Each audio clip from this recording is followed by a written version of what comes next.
hear that Kyrie Irving recommitting now to the Nets. What are your thoughts?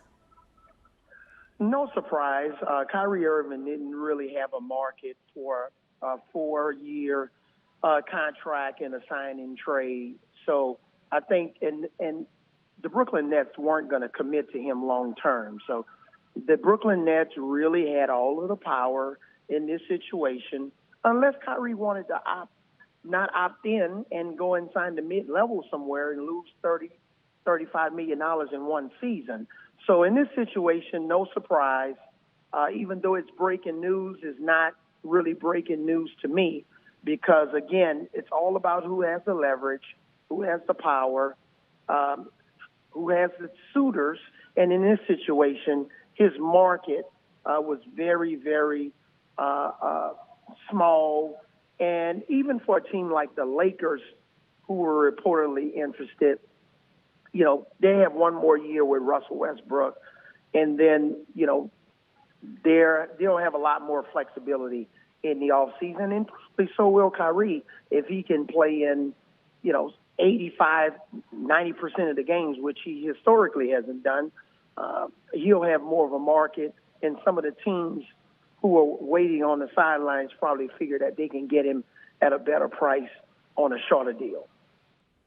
Keep your coach's hat on for us. Take us inside your mind. How do you approach having a guy like Kyrie on your team, on the floor, considering the sort of drama that he brings on and off the floor? Well, I just think for Steve Nash, in his case, he's not a coach that's been around for a long time. And Kyrie remembers the guy that says, hey, KD and I, we don't really need a coach. And I think Kevin Durant has probably a lot more respect for the coaching, the craft of coaching. But in this situation, I just think Kyrie's got to prove that he has the ability to be available consistently, not just for Nets fans or the organization, but specifically Kevin Durant. Kevin Durant invested a lot into this relationship. He invested a lot in terms of, sweat equity and capital in terms of what he's done on the floor, and he's been there for his team.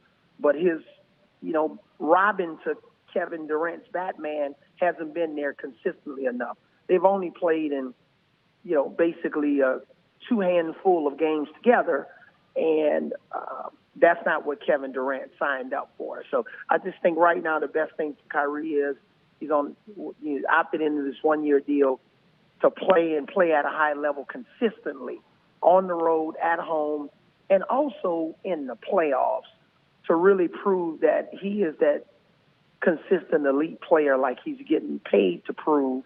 And if he can do that, we'll see what else the Nets can add to this roster, because even now, they're not a championship team. Are you envisioning then that Kyrie is committing to this for the money, or can you see them sort of patching their relationship, Kyrie with the front office, with KD, and able to win a championship or at least get closer this time around to try to get it done in this 1 year left? Well, right now, currently constructed, with Ben Simmons being one of the big other question marks with this team, currently constructed, they're not a championship team. But you check back with me around All-Star break, and if you told me, Kyrie Irving is, played in all but 3 games and he's playing at a high level, we know KD is a superstar. Kevin Durant has proven it over and over again, 2-time Finals MVP, and probably would have been another Finals MVP had he not gotten injured. So we know what we're getting from KD. But if you told me Kyrie Irving is going to be available for all but 3 games going into the All-Star break, and then, they'll finish with, one of the top 4 records in the Eastern Conference going into the playoffs, then we can have that conversation. But right now, in the Eastern Conference, a healthy Milwaukee, we know Chris Middleton wasn't healthy, but a healthy Milwaukee and Miami and Boston Celtics coming back with more fire and a chip on their shoulder, I think those teams are still ahead of Brooklyn. And we'll see what happens with Ben Simmons, how he navigates his way through it all. And they still have some other free agent pieces that they need to add to this team and need some size inside. I was on their CBS Sports HQ earlier talking about Rudy Gobert could be a good fit for this team. And if all of those things come together, which is a lot, then we can start talking about the Nets being potentially a team that could represent the Eastern Conference. Bringing back in our NBA analyst, Tim Doyle. As you quoted earlier here from Taylor Swift, we are never getting back together. That is not the case anymore. What is your initial reaction now that Kyrie is recommitting to the Nets, Tim? Yeah, I mean, this is the soap opera that I expected from day one. I knew, like, this was going to happen, right? Brought Kyrie Irving in, brought Kevin Durant in. Let's bring in Jimmy Harden. That doesn't work. Let's get him out. Who can we replace Harden with? Who's got more drama? Ben Simmons, perfect. Bring him to town. I mean, this is amazing. The NBA season just ended. The Golden State Warriors just won their 4th title in 6 years. But the NBA has become the new NFL, where the storylines are just oh so juicy. Where Kyrie Irving's like, yeah, I'm out of here. You want to sign and trade? And everyone's like, we don't want you. And then his agent's like, hey, buddy, you better sign this and opt in. And that way you go out there and get paid, because if you don't opt in, you're going to make under $10 million. And then all of a sudden, Kyrie Irving's like, maybe the world is actually round instead of flat, as he predicts. So I think that this is like the beginning of the end for Kyrie Irving. I think that he is an amazing scorer, but so is Allen Iverson. And at the end of Allen Iverson's career, go back and look at AI's last full season in the NBA. He averaged 20 points a game. And then he kind of bounced around, then he was out of the league. Like, if you're a general manager, is this all worth it? And my answer is, it's not. Well, it was general manager Sean Marks. He said in his postseason press conference, they want players who are fully committed on and off the floor. And as you're seeing it here, I mean, Irving played only 29 games this season, the absence because of the COVID-19 vaccine mandate. Tim, after all that's happened with Kyrie on and off the court, as we saw, what could the relationship be with the front office now? Yeah, I mean, once the game starts, you're going to go out there and play.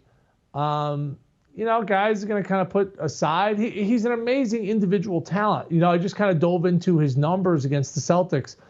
They got swept in 4 games. He did have 39 points in game number 1, but the rest of the series, 10, 16, 20. You got that one great game from him. I'm just looking at the trajectory, and it's like, man, this guy's amazing talent. There's no doubt about it. But what does he bring into the locker room? To win championships, what you need? Cohesion. You need everyone to be on the same page. You need everyone pulling in the same direction. And this guy is like kind of the 180 of that. Now, I could see it working in LA because, LeBron and Anthony Davis, and they've made it work before. It would be amazing to watch that storyline, but I think the Nets are just an absolute mess. Well, to quote another song, Reunited and It Feels So Good, Kyrie and KD, do you see any chemistry continuing there, or is that also a dissolving relationship? I have to do shows here, okay? And I'm not going to name names, but there's some anchors that I don't love, right? But once we get out there, we're going to start dancing at me and Chris Hassel. Like, I'm going to make it work between me and him. Like, even though we got some friction. I'm kidding. I love Chris. But, you're a professional. Both these guys have a common goal. They want to go out there and get an NBA championship. But it's like the meme where you're on a date with someone and then you're kind of looking over here off to the side like, maybe that's a little bit better of a situation. I just think that the personalities on this squad is just like a lot. And, it's just, this is like not the recipe to win a team sport championship. I think they're going to be really tough. They're better than probably 80% of the teams in the NBA. But to win an NBA championship, and ultimately that's the goal right now when you're bringing these guys, you pay them all this money at this point in their career, it's to win an NBA championship. And I said it from the jump, and I'll say it again. The Brooklyn Nets have 0.0 chance of winning an NBA championship. Oh, not only those two guys, let's bring in the old Ben Simmons, huh? When I think of Ben Simmons, I just think of this. Duck face, like selfies. Oh, how could this possibly work? It's a lot to unpack. I mean, hey, free agent frenzy activated already. Our NBA analyst, Tim Doyle, always undefeated with the duck face and the selfies. I want a copy of that photo. We appreciate the time. All right, let's take a look here. Nets notable contract situations. Kevin Durant under contract for the 2025-26 season. Ben Simmons under contract through 2024-25, and now Kyrie Irving opting in